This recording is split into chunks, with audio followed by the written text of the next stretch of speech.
이것도 한국일보 칼럼 꼭지인데요. 예, 메아리도 참 좋은 표현인 것 같습니다. 메아리 아시죠? 뭔가 메아리가 뭔지는 아시죠? 내가 이렇게 아하고 소리 지르면 다시 어떤 반향이죠. 반향. 돌아오는 거, 뭔가 호응. 그래서 필자가 외치고자 하는 어떤 외침, 메아리가 외침이잖아요. 그 외침이 누군가의 호응을 얻어서 어, 울려 퍼지기를 바란다. 울림을 주기 위해서 쓴 글이라고 했어요. 이 글도 상당히 좀 공감이 가는 부분이 많았고, 읽어보면서 좀 공감을 많이 하셨을 거예요. 그래도 하고 컴마를 찍었어요. 이 컴마가 마법의 도구입니다. 글 쓸 때. 컴마를 어느 지점에서 적절히 찍느냐 안 찍느냐에 따라서 글이 확 달라질 때가 있어요. 근데 이건 제목에서요. 그래도 하고 컴마를 딱 찍었잖아요. 그러면 그래도 하고 잠깐 쉬라는 거예요. 잠깐 쉬라는, 읽으면 잠깐 쉬라는 거예요. 그래서 이 그래도라는 부분에다가 컴마를 찍은 게 잠깐 쉬고 생각해봐. 조금 더 사람의 시선을 이 활자에다가 붙들어 두는 효과가 있어요. 그래도, 그럼에도 불구하고랑 같은 뜻입니다. 그럼에도 불구하고 계산기 두드리지 말고 읽어보셨죠? 현장에 가야 된다. 이 얘기를 한 얘기죠. 이 사진은 기억나실지 모르겠는데 이게 상당히 유명한 사진이에요. 저도 기억나는데요. 버락 오바마 대통령이 재선까지 했어요. 연임을 하려고. 미국은 기본적으로 이제 재선까지 할 수 있잖아요. 3선은 안 되고요. 근데 오바마 대통령이 뭐 정책적인 부분이나 정치적인 부분에서 크게 별 인기는 없었어요. 초선 시절에. 그러니까 초선이라고 해요. 첫 번째 임기 때는. 근데 이 사진 한 장이 굉장히 컸어요. 저도 기억납니다. 이때 이제 샌디라는 허리케인이 이제 핥혔는데 현장 가서 이 찍은, 여기도 나오지만 이 뭐 전속 사진사가 엄청난 기량을 발휘를 하고 뭐 카메라 기종도 좋았겠죠. 근데 굉장히 진심이 묻어나는 진실성, 이게 설령 연출이었다 할지라도 보는 사람 입장에서는 진심을 느낄 수 있게 만들어진 사진이라고 해서 이 사진이 오바마를 두 번째 대통령 되게 했다는 얘기가 있었어요. 실제로 샌디의 힘이다. 이거는 정말 유명한 사진입니다. 이 사진을 왜 꺼냈을까요? 항상 외국의 사례를 하는 이유는요. 우리나라는 외국은 이런데 우리는 이렇다, 이 얘기 하려고 그러는 거예요. 이거는 뭐 제가 몇 차례 사설에서 말씀드렸던 것 같은데, 보수 언론에서도 비판을 했어요. 대통령실 아마추어니 어떻게, 심지어는 박지원 씨인가요?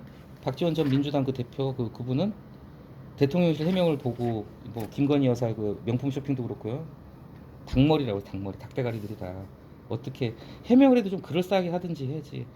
이것도 해명이 잘못됐죠. 서울로 뛰어가도 크게 바꿀 수 없어서. 네. 대형 참사에도 귀국 대신 우크라이나를 방문했다. 물론 이 우크라이나 방문도 전에 제가 말씀드렸는데 이거 나름 일리 있습니다. 우크라이나 괜히 간 게 아니에요. 첫째는 윤석열 대통령은 지금 약간 보수 쪽이고 어떤 외교 노선에 있어서도 한미일 삼각동맹이나 자유주의 쪽의 어떤 연대를 강조하는 분이에요. 그러니까 러시아하고 전쟁을 하고 있는 우크라이나를 가서 사즉생 생즉사 이순신 장군의 멘트를 하고 왔어요. 그 멘트 했을 때 좀 우려를 했습니다. 러시아, 그러면 우크라이나에 가서 그 얘기인데 러시아 입장에서는 지들은 도요토미 히데요시야 그러면 러시아 입장에서 얼마나 기분 나빴어요. 좀 잘못된 외교 수였다고 했는데 어쨌건 간에 우크라이나 갔던 건요, 약간 실리도 있었어요. 뭐였냐면은 얘는 언젠간 전쟁 끝날 거 아니에요. 지금 곧 끝날 것 같은데 전쟁 끝나면요 재건 사업 해야 돼요. 재건 사업 우리나라 기업 참여할 수 있게. 근데 이제 그게 특정 기업이라는 게 좀 문제긴 한데, 삼부토건이라고 또 대통령하고 구설이 있는 기업이 말이 나오고 있는데, 어쨌건 그 재건 사업에 우리가 참여할 수 있게, 그 노다지 사업이거든요. 어차피 그 건물 다 무너졌잖아요. 다 새로 다 올리고 건설원도 우리나라가 잘하잖아요. 그래서 우크라이나 전후 재건 사업을 어떻게 보면 좀 입지를 주기 위해서 가셨다고 해요. 어쨌건 중요한 일이었죠. 그런데 그렇다 쳐도 중요한 문장입니다. 현장 유족들로서는 버림받은 느낌이었을 것이다. 느낌. 바로 정서입니다. 헌법에 있는 법, 국민정서법이죠. 느낌. 국민정서상 이건 아니다. 그리고 이 글의 요지는 뭡니까? 한 나라의 지도자라면 이 사진에서 말하듯이 버락 오바마 대통령이 가서 이 사람을 안아줬어요. 그렇다고 죽은 유족이 살아 돌아오는 것도 아니고 허리케인에 날아간 집이 되돌아오는 거 아니잖아요.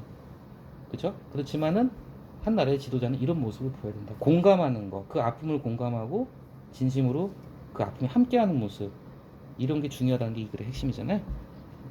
이것도 말이 많았어요. 뒤늦게 오시긴 오셨어요. 근데 갔는데 오송은 안 갔어요. 왜?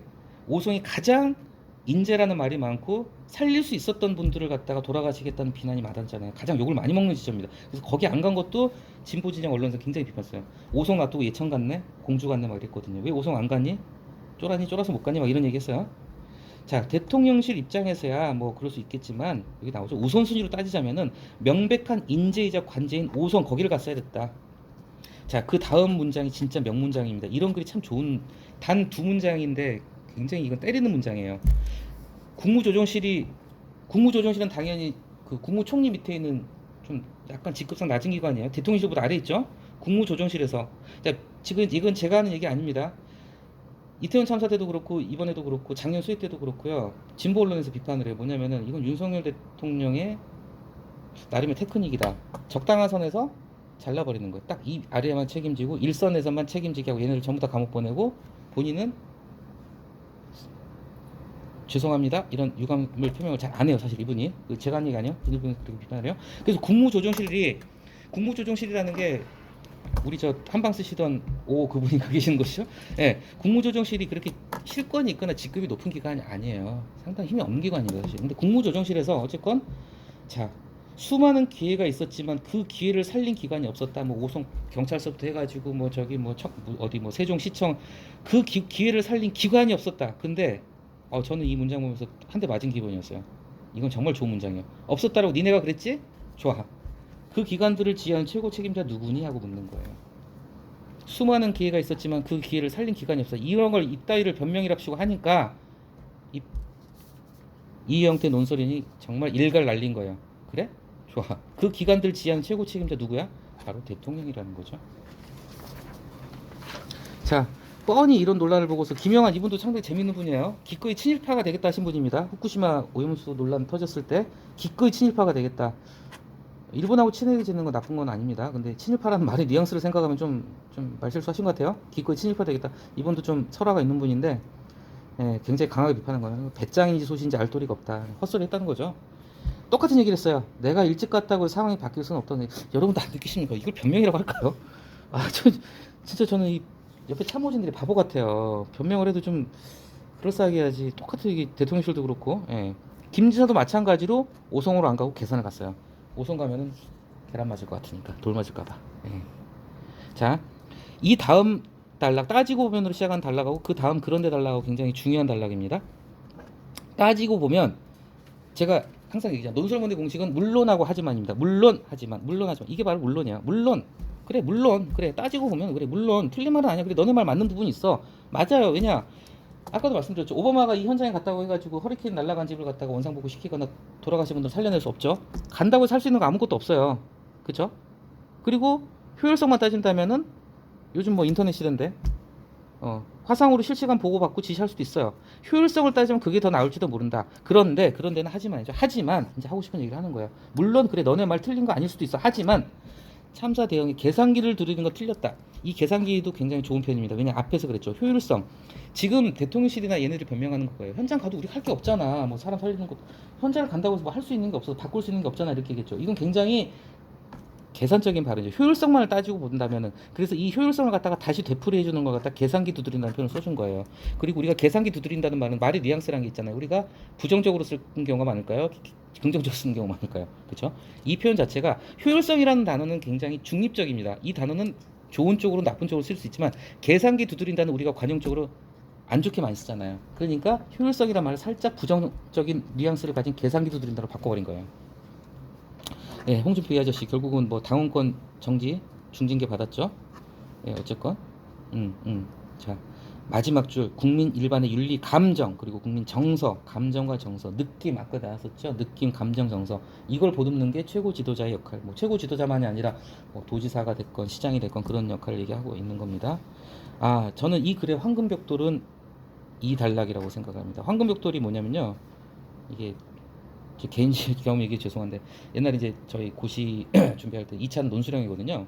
2차 논술형을 쓰면은 모든 문장을 갖다가 예쁘고 아름답고 멋있는 문장을 쓸지는 못해요. 뭐 논설문 형식이기 때문에 더더 그렇고 근데 몇 개만 그러니까 집을 지을 때 벽 전체를 갖다가 황금으로 지을 수는 없지만은 일반 벽돌 중에서 몇 군데만 황금 박아두면은 그게 벽을 분위기를 살린다고 그래가지고 고시 답안지 쓸 때 일부라도 정말 주옥 같은 표현 한두 줄만 넣으면은 채점관의 눈을 사로잡는다 그래가지고 황금벽돌이라는 표현을 많이 썼거든요. 근데 저는 이 글에서 이걸 정말 잘 쓴 글이라고 봅니다. 저는 진짜 잘 쓴 글인데 특히 황금벽돌은 이거예요. 정말로 설득력 있는 단락입니다. 이거 이렇게 하니까 이것에 반박할 수 있는 사람 아무도 없을 거예요. 자, 가족이 같은 일을 당했다고 생각해보면 다 뻔하죠. 자식이 목숨을 잃었는데 사고 현장에 가서 할 수 있는 일이 있을지 없을지 고민하는 부모 있을까요? 없죠. 앞뒤 재지 않고 그들을 현장으로 달려가게 하는 건 머리가 아닌 가슴, 이성이 아닌 감성이다. 이게 정말 훌륭한 단락입니다. 이 마지막 문장이 정말 심금을 울리죠. 죽음을 껴안고 부둥켜 우는 것 외에 할 수 있는 게 없어도 현장을 간다는 거죠. 저는 이 글을 빛나게 하는 건 바로 이 단락이라고 생각이 듭니다. 정말 멋진 표현이에요. 자, 그리고 그러니까 이 글은 또 적절하게 그 정부 여당이 잘못한 부분을 갖다가 실책들을 갖다 잘 따왔어요. 정말 보면은 욕이 나오게 만듭니다. 이분 탄핵에 살아났어요. 이상현 행안부 장관은 일산에 거주하는 수행기사가 강남주택까지 오는 걸 기다리느라 100분 넘게야 현장 부근에 붙입니다. 택시로 가면 20분인데. 예. 그래서 가족을 다시 소환했죠. 이상민 장관님, 네 가족이었으면 그랬겠어요? 가족이 이란 달렸어요. 미친 듯이 달려가도 부족했을 것이다. 진짜 눈물 난 대목입니다. 자, 결국 탄핵은 기각됐어요. 장관직은 유지합니다. 하지만 도덕적으로 면책은 안 된다는 거죠. 마지막 단락에서 다시 한번 강조하죠. 참 좋은 표현들이에요. 국민이, 도민이, 시민이. 이것도 참 좋은 게 중첩적으로 얘기를 하고 있는 거예요. 우리가 흔히 얘기하는 나라 전체로 봤으면 국민이고 뭐 경기도로 봤으면 도민이고 어디 시로 가면 시잖아요. 국민이, 도민이, 시민이. 국민이, 도민, 시민 뭐겠어요? 국민하고 대응되는 건 대통령일 것이고 도민하고 대응되는 건 도지사 뭐일 것이고 시민은 시장일 것이고 결국 그 리더를 갖다 비판하기 위해서 이렇게 탁탁탁 끊어온 거예요. 국민이, 도민이, 또 시민이. 약간 웅변조죠. 이런 게 약간 글에 라임을 넣어주는 효과도 있는 거예요. 국민이, 도민이, 또 시민이. 내 자식, 내 부모라 생각하면 머리로 고민할 거 없죠. 그렇죠? 앞에 나온 그 정말 슬픈 표현입니다. 죽음을 껴안고 부둥켜 우는 것 외에 할 수 없는 게 없어도 미친 듯이 달려간다. 현장에 가서 아무것도 하지 않아도 그 진심을 전해지기 마련이다. 이 앞에 나온 이 사진이죠. 이 샌디의 기적이 사전. 예. 그게 참사를 대하는 리더의 자세다. 그래서 이렇게 해서 몇 가지